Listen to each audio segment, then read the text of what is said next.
Hello viewers, welcome back to the second lecture of Rohinton Mistry's swimming lessons. So from here we'll in this second lecture we'll begin from where we left in the previous one.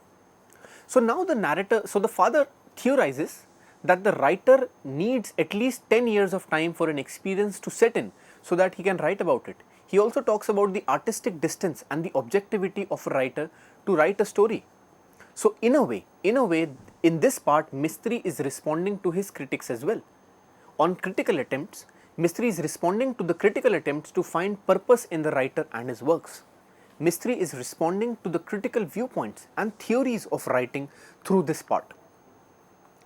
So then comes the next italicized part, as you can see on the screen. All the stories were read by the father and the mother, and they were sorry when the book was finished. The last story they liked the best of all because it had the most in it about Canada. And now they felt they knew at least a little bit about it, even if it was a very little bit about his day-to-day life in his apartment. Unquote. So this is the 11th story, Swimming Lessons. It is exactly at this point of time while reading the story we realize that this final story that the parents read in Bombay is the same 11th story of the book that we are reading right now. So isn't this a very unique narrative style of Rohinton Mistry? It's a story within a story. So the italicized part is not a part of the story Swimming Lessons, yet it is a part of the story Swimming Lessons. Here we also get to know that the previous 10 stories by the son he sent back home are the same 10 stories that we are reading in this collection. And which is the 11th one? The 11th one is what we are reading right now.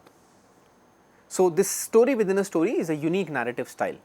This narrative style, this narrative technique, what it basically undermines readers' expectations.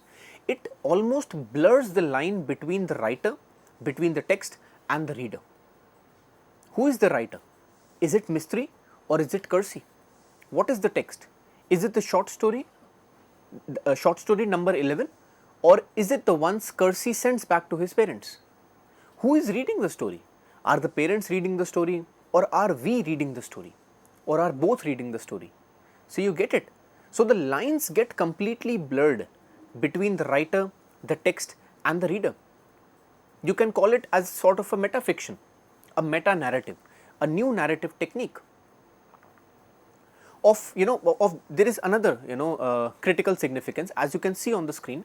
Of another critical significance is the idea of the important difference.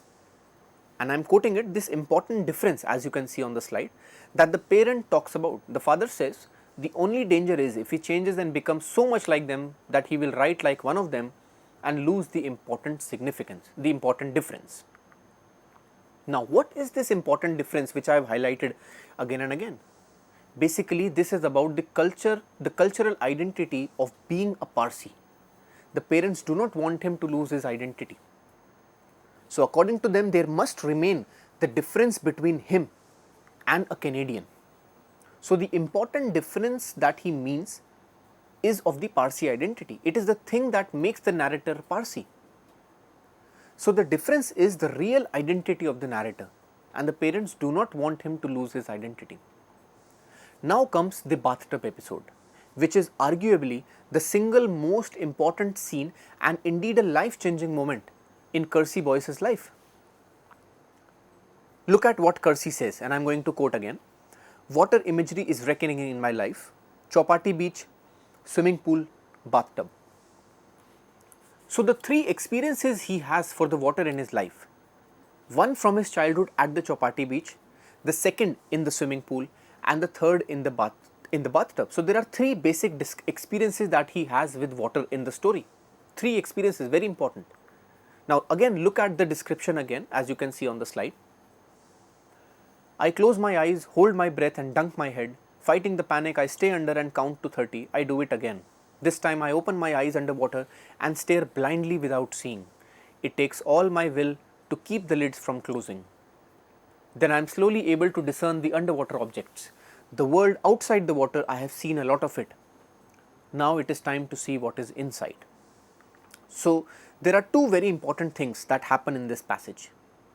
So the first thing is the water. Now what does this water represent? This water can represent Canada. This water may represent Canada. This water may represent the foreign land where he has not yet sunk deeply enough to understand it. And what is the second idea? The second thing is the act of looking inside, the act of a close look. What does this mean? When he forces himself to look inside, it is then that he sees things clearly. So this looking inside is, what is it? It's basically a kind of an introspection. So Kersey wants to understand who Kersey actually is. It is about the narrator finding his own identity in a foreign land. He says that now it is time to look inside, time to introspect, time to gear up and look things from a new perspective. He wants to assimilate himself into the foreign land. So the idea of a closed look is very essential in the story. Why is this idea of a closed look significant? Because this idea of a closed look occurs as a motif, as an idea, as a design repeatedly in the narrative. This motif actually occurs twice. First, that happens with the short sexual voyeuristic pleasure that he derives from looking at the two women in the swimsuits. They were initially looking appealing to him, but only upon a closer look he realizes that things were not as rosy as they appear. And we have already discussed the literary significance of this scene previously in the previous lecture, in the first lecture of this series, of this story, of this lecture today. And the second time it happens in the bathtub in his apartment, and it is here in the bathtub episode that he sees things in a different manner. He dunks his head inside the water, he opens his eyes under the water, and he tries to see and observe things differently. It is here that he realizes that he needs to look with a new perspective, a fresh perspective in life. He needs to introspect within himself to understand his condition. And he realizes that he needs some amount of self-contemplation. The narrator says that he has seen enough of the outside world and now it is time to look inside. So the idea of a close look, as I mentioned, is essential to understand the full scope of the migrant's diasporic condition and his diasporic experience. Incidentally, if you notice, it is not at Chowpatty or the swimming pool that he recognizes himself and understands himself.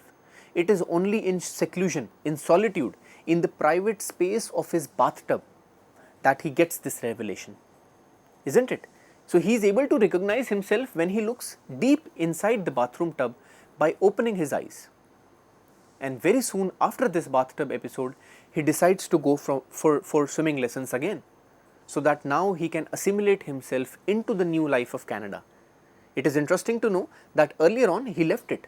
He left his swimming lessons, but now he decides to go back to his swimming lessons. So he was a passive immigrant earlier on, but now he begins to shed his persona and become an active immigrant. And we notice that right after this bathtub episode, he goes to talk to the Portuguese women. So interestingly, the narrator does not know the name of most of the residents living in the apartment. He has given them just tags and labels, the PW, the Portuguese women, the Yugoslavian women. So the narrator refers to this Portuguese women as simply PW. If you look at the narrative, he makes little or no efforts to know the people around him. He remains aloof with his immediate surroundings, right? So he gives labels to everyone around him, and that is his limited way of seeing the people around him. But after this bathtub episode, towards the end of the story, he tries to get assimilated within the cultural life of Canada.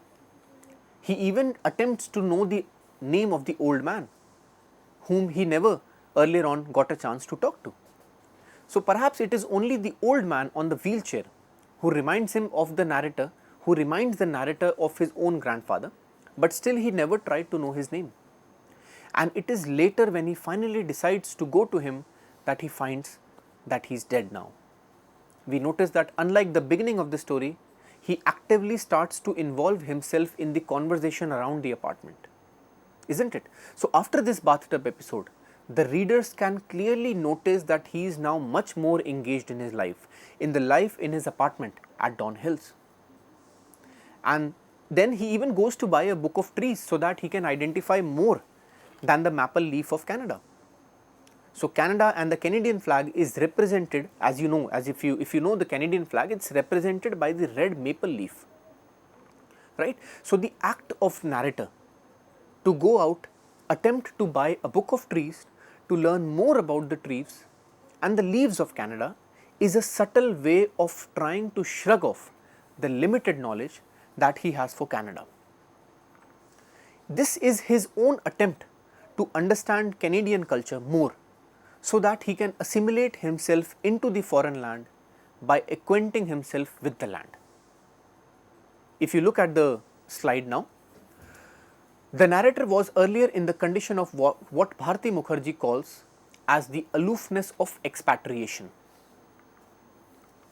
Now, after getting out of the initial inertia, he begins to be an active immigrant and he exudes some amount of exuberance in his immediate surrounding. Earlier on, as we mentioned right now, he was a passive immigrant, but now he is becoming an active immigrant. So, as we come towards the end of the story, we notice that there is a big difference in the personality of the narrator. A passive immigrant is now becoming an active immigrant, trying to engage himself in the everyday affairs of his life in Canada. Initially, he was afraid of the swimming pool and yet he decides to re-enroll in the swimming lessons. This is a big step for him and he steps out of the inertia to actively involve himself in the everyday affairs. As soon as he goes to ask the name of the old man, the news arrives that the old man is unfortunately dead. The story ends there, but in the final italicized section, which comes right after the end of the story, we see how Mistry is he is self-critiquing his own narrative style and his own narrative technique. So here the father talks about how he confuses facts with fiction and fiction with facts. So basically in this last italicized part, Mistry is commenting on his own narrative technique. He is self-critiquing the narrative here. It's a very unique narrative technique that he uses here.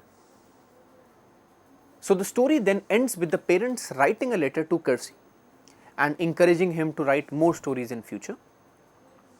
So therefore I would say the story Swimming Lessons is also about literary criticism, where Mistry delves, of course tangentially only, into the realm of literary criticism as well. He also discusses the narrative techniques that authors use to write fiction and he self-critiques that, he self-analyzes that, he offers his own self-critique of it. But overall, the story is, even after this brief point of literary criticism and narrative, overall the story is about the narrator finding his own identity in a foreign land, and he achieves it how? Only by looking inside. But despite all this, will he succeed? Despite his honest attempts to understand Canadian culture and to re-enroll in the swimming lessons, will he succeed? This is something that we are not told by Rohinton Mistry. And we cannot say this with any surety, whether he will succeed in it or not. But one thing is for sure, and that is he tries to assimilate himself into the culture of Canada. As he has stepped out of the initial inertia that he had in himself. He had this initial inertia in him, but he does not have it anymore. So here we have now come to the end of the story. We have discussed the summary, we have discussed the detailed critical analysis and touched upon all the vital points of discussion in the story. There are however two more important points which I would like to discuss with the viewers, but which I skipped earlier on as they needed some discussion beyond textual reading. And both these points hold very great significance in the narrative. The first one is the imagery of water and how Mistry employs water as an imagery in this story. The second and equally important critical insight we need to understand is the idea of what we may call double displacement in the diasporic condition of both the author Mistry and the character Kersey. So as you can see on the slide, these are the two topics that we will be discussing at length: water as an imagery and double diasporic displacement. Perhaps one of the most critical, now first let us discuss with water as an imagery. So one of the most critical points I would say with respect to water as an imagery. Water as an imagery plays a very important role in the story and indeed is a significant point of discussion. Water is a symbol which is all inclusive. There are so many aspects and interpretation of water in the story. Water since the beginning of the story plays a very important role in the Parsi culture as well. If you remember, if you get back to the story, we are told that it's the repository of rituals, religious congregations, even memories and photographs. So those 3 episodes are extremely significant in the story related to water. First is the Chopati episode, which is about the past of the narrator. He remembers it vividly. Then is the swimming pool episode, and lastly is the water in his bathtub. This episode is most important as it is here that he learns and changes himself and begins to see things in a new life, as we have already discussed in the lecture before extensively. So therefore, water is the chief metaphor of the story. It represents the state of the narrator. Water represents the state of the narrator. The first instance shows the past of the narrator, and the second instance shows his present status as an immigrant, and the third instance shows his response and his resolve to take things in his hand and to understand his own self in the bathtub. So hence water as an imagery also represents, I would say, the state that the narrator is actually in. The water is a marker of fluid national identity of the narrator. His dealings with water, it's basically explains his diasporic conditions. We notice that we have already discussed that his fear, we have already discussed his fear of water in the swimming pool, and how it shows his fear of assimilation in Canada, how it shows his fear of dislocation. So you notice how the boy who was not at all afraid of the dirty Chopati waters is afraid of the clean and clear swimming pool. This is because of his fear of dislocation, fear as a foreigner, fear of being out of place in a new foreign land, that is Canada. So water therefore is the single most important symbol which carries a whole plethora of meanings in the story. It is water that he resists water, and it is indeed water that he desires equally. So his reluctance to learn swimming and his failing, almost deliberately failing attempts, I would say, to learn swimming can be read as representative of his resistance and reluctance to be assimilated in Canada.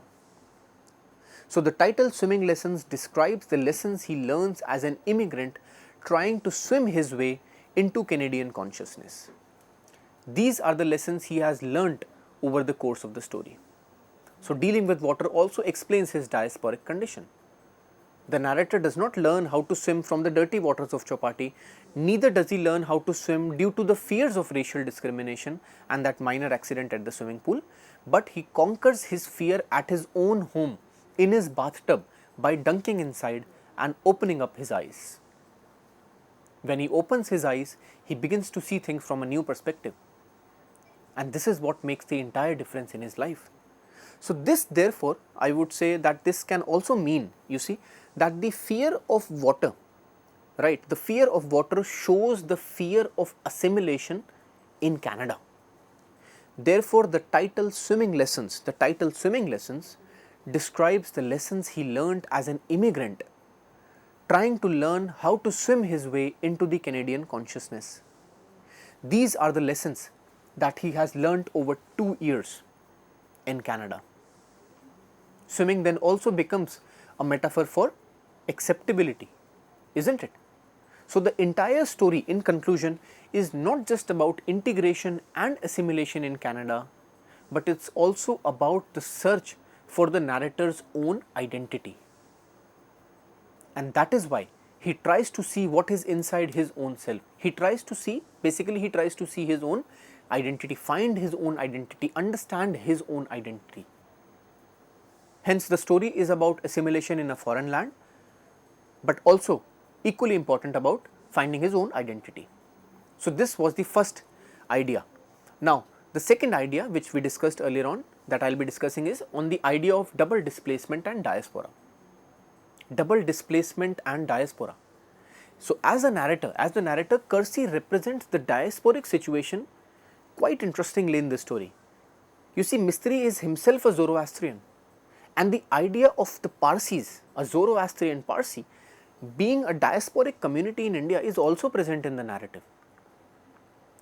Now, if you look at the screen, on the condition of Kersey, the following words by Professor Nilufar Bharucha ring very true, and I quote, The bonding of culture, religion, literature and language is especially strong in diasporic situation, but where it provides ethnic identity and a sense of self, it also alienates from the host culture. It also alienates from the host culture. Very important lines.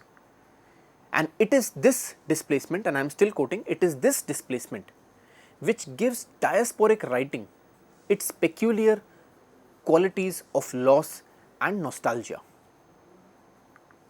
Right. So, if we look closely to this statement again, we will realize that this is exactly the situation of the narrator as well as of Mistry. There is always a sense of loss of homeland which is there in the narrator. This is the only reason why he writes the first 10 stories about his Parsi experience back in Bombay.